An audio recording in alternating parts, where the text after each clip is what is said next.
Thank you very much. That was a very powerful address by Jacinta, and I feel it kind of re-energized all of us to fight for what is right.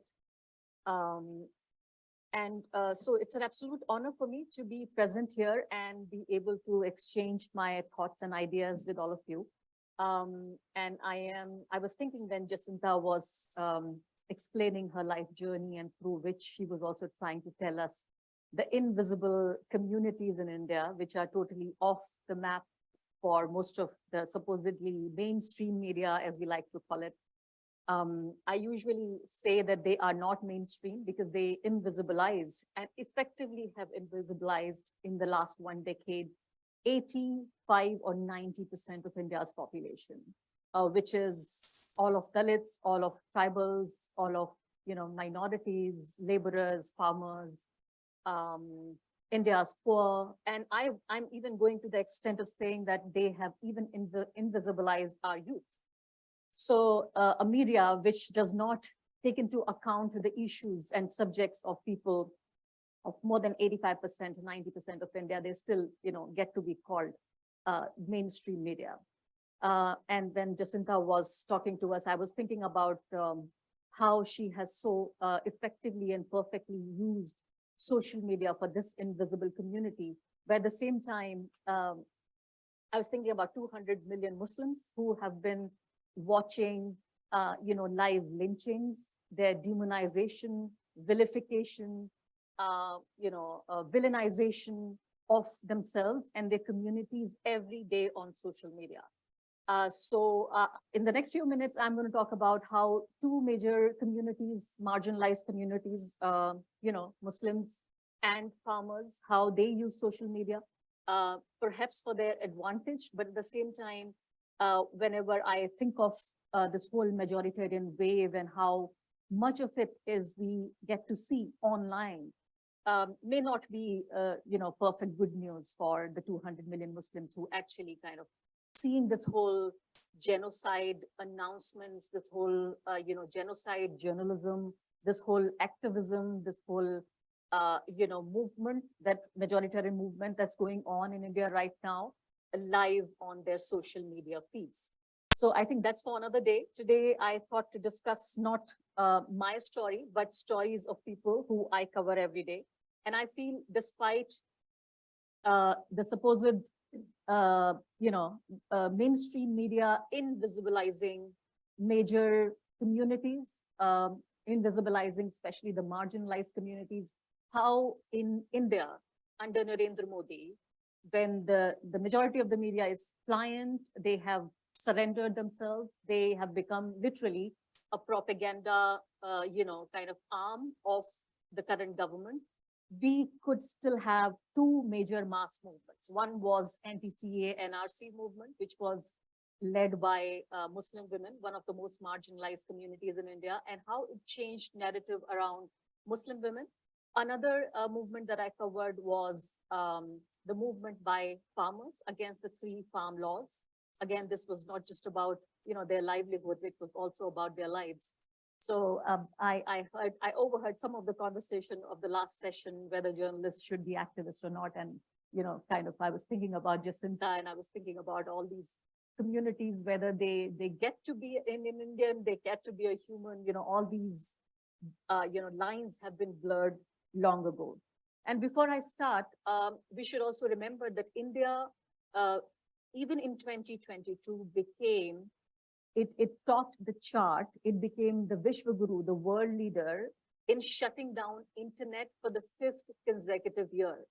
So there couldn't be a better platform than this to say it's so shameful for a government to ban access to information, to internet, through which India's most marginalized are actually getting to have a voice, whatever, even if it's feeble, even if it's a weak voice, even if it becomes an echo chamber, at least they get to have some voice. So India becomes yet another 5th consecutive year. India has blocked internet. Out of 187 internet shutdowns, 84 have been conducted by Indian government. Right. So before I actually kind of try to do this layout on how these two major communities used the internet or the social media to their advantage, or if it's a mixed story, may not be advantage all the time. We must understand that how this whole mainstream media is mirroring and has mirrored actually this whole idea of how the government wants to portray India, like a typically, strictly, I would say, a sanitized image of India, where everybody, all the communities, all religions, regions, linguistic communities, they are all in unison with the current government, with the current prime minister's vision of India, the politics and policies that he advocates and his government advocates. And then, how this one leader and one political party is taking India on the path of progress.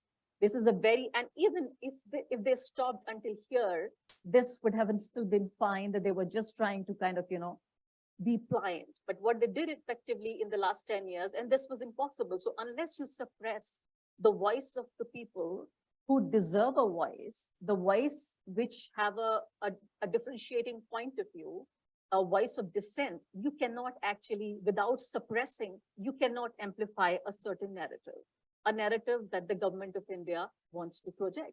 So what they did effectively was, while projecting this very sanitized and central image of, this current government and the current prime minister, they also effectively suppressed all these voices. They villainized them, they demonized them.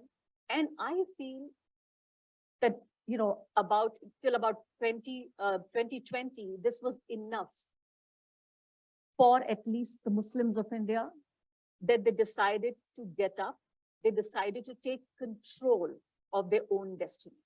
So I feel the success of these two major mass movements is also people getting tired and frustrated of being invisibilized, of being demonized, of being villainized, of being thrown to the margins of Indian democracy and the whole media landscape, that they now took control of their own destiny.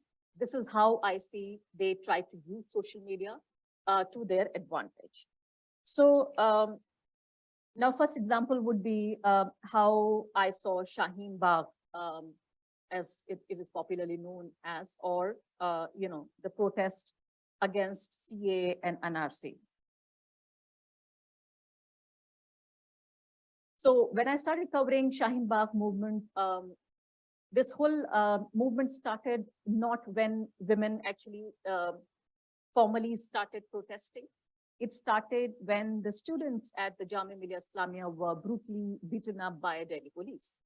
And so some of the stories which went on Instagram, Twitter, and even on Facebook was actually the initial trigger for people to first gather at the police headquarters, Delhi police headquarters in New Delhi.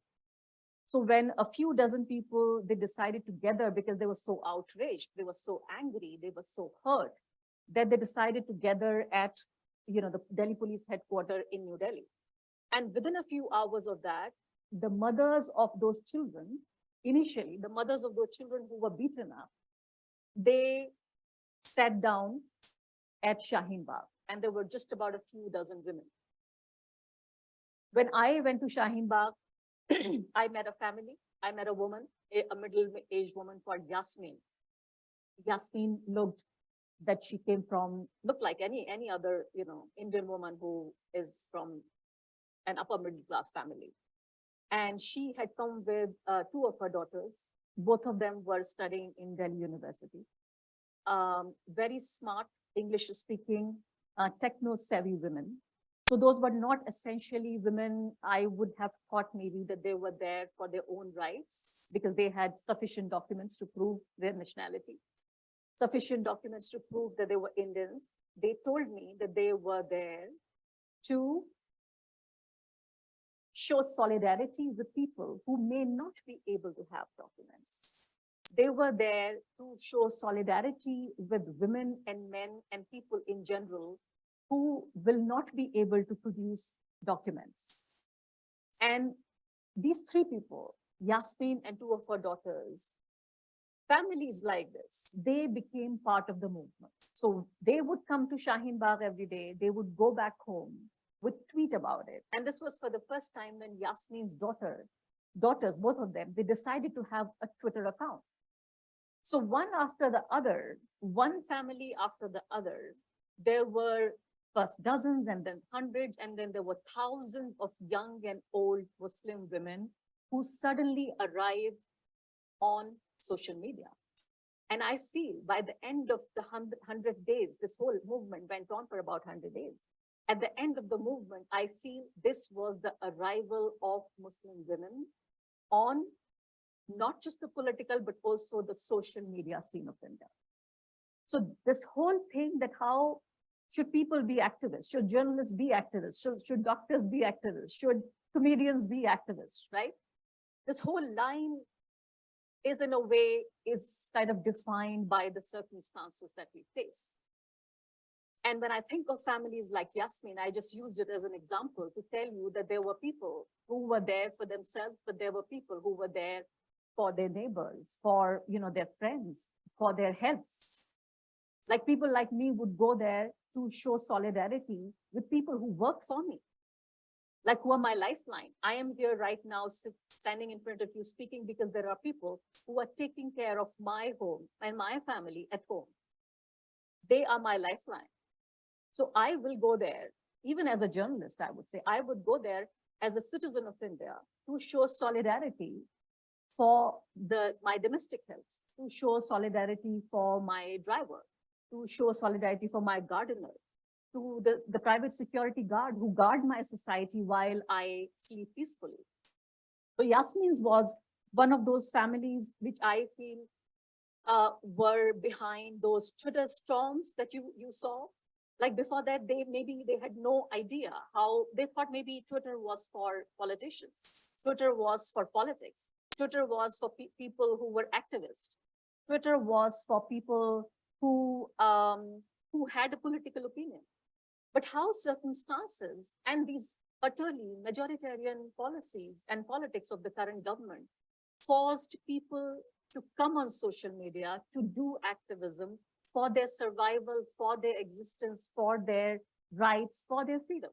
So this is one such example that how this whole, movement also spread nationwide because of social media. Like, let's say, for example, let's imagine a scenario when there was no Twitter, no Instagram, no Facebook, and there was still Shaheen Bagh movement. I'm not saying that there wouldn't have been a Shaheen Bagh movement, but maybe it would have just been limited to 100, 200 or 500 women sitting in Shaheen Bagh locally and, sloganeering and saying that we want our rights back. It wouldn't have really spread it to at least more than 100 cities in India.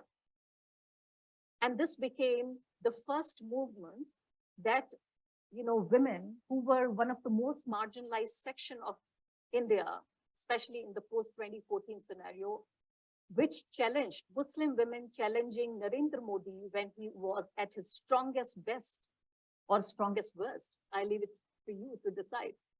They challenged, the most marginalized community challenged Narendra Modi, India's prime minister, when he was at his strongest. He got re-elected in the same year. Remember, 2019, he got re-elected. He won more seats than he did in 2014. And this whole pet project of BJP and RSS, which says that demonize Muslim men and patronize Muslim women. That Narendra Modi was supposed to be the savior of Muslim women who brought in, law against triple talaq, and he was supposed to be saving Muslim women. But you saw that how, when they challenged Narendra Modi and this whole narrative of Muslim women not being victims, but challengers, but taking control of their own destiny, we saw on Twitter how Muslim women were demonized. There was an online auction. Even in this small gathering, there are more than 2 Muslim women sitting, including myself, who were put on online auction, that we were available for sale. So this is what happens when you try to disturb the whole, this propagated, narrative that they try to put forward. So after this demonization of Muslim women came the farmers' protest. I would just take 2 more minutes. and also will tell you that how people like me were also branded as chief strategist of Shaheen Bagh, just because I was one of those leading people, leading journalists who were covering the protests. So when they try and also take away credibility of journalists, like if I am the chief strategist of Shaheen Bagh, how am I still supposed to be a reporter covering Shaheen Bagh? So if you call me, somebody who's strategizing and is that anti-national person who is the brain behind this whole mass movement. I mean, I'm sure they think of me more powerful than I actually am. But at the same time, by doing this, what they want to do is that they want to take away and reduce the impact of my work. When they attack my identity, when they attack my journalism, its objectivity. And quickly, I would like to tell you also about what happened during farmers' movement. And also, I don't know whether you find it funny or ironical that how these two major mass movements were spearheaded by two minority communities. I'm sure there were other like-minded and democratic-minded people who came and joined hands with them, but initially they were started by Muslims and Sikhs of India. The farmers movement was started by the Sikhs, NTC and RC movement was started, and the mass, I would say the critical mass were also Sikhs and Muslims. And whatever you want, you can make of it. And suddenly now, Sikhs, which was supposed to be part of this larger Hindu family, they become Khalistanis. They become people who, are selling themselves and their souls for a few hundred rupees. They are then suddenly, patronized and funded by the ISI, by Pakistan. They are the people who become separatist. And the people who are calling these people separatists and Khalistanis are actually the biggest advocates of a Hindu Rashtra. So if asking for a separate state, of Khalistan is separatism, what exactly is asking for a separate nation or turning India into a Hindu Rashtra? Like it's beyond me to even understand that asking to turn a country under one religion name should not be called separatism or anti-national or seditious, but another, set of people, if they are trying to say something, then that becomes seditious. So how farmers who were supposed to be, sons of the soil, this was the last thing we ever thought, that even farmers will be branded as anti-nationals. So farmers, all of a sudden, who were just kind of keeping themselves, which usually they are, to just farming, they suddenly started kind of popping up on social media. Now you see lots of handles under name of Kisan and, farmers leaders. There were young men and women. There was a whole newspaper that was kind of published during the whole more than a year-long farmers movement. So I would say it's a mixed story for India's most marginalized, that they could at some point use it to their advantage. At the same time, the worst hatred, the worst pushback, the worst kind of vilification also was faced by them on this very social media platform. But I would still say social media, internet, if they allow us and do not really continue to do the shutdowns that they do, is good news for the marginalized communities of the largest democracy of the world. Thank you very much.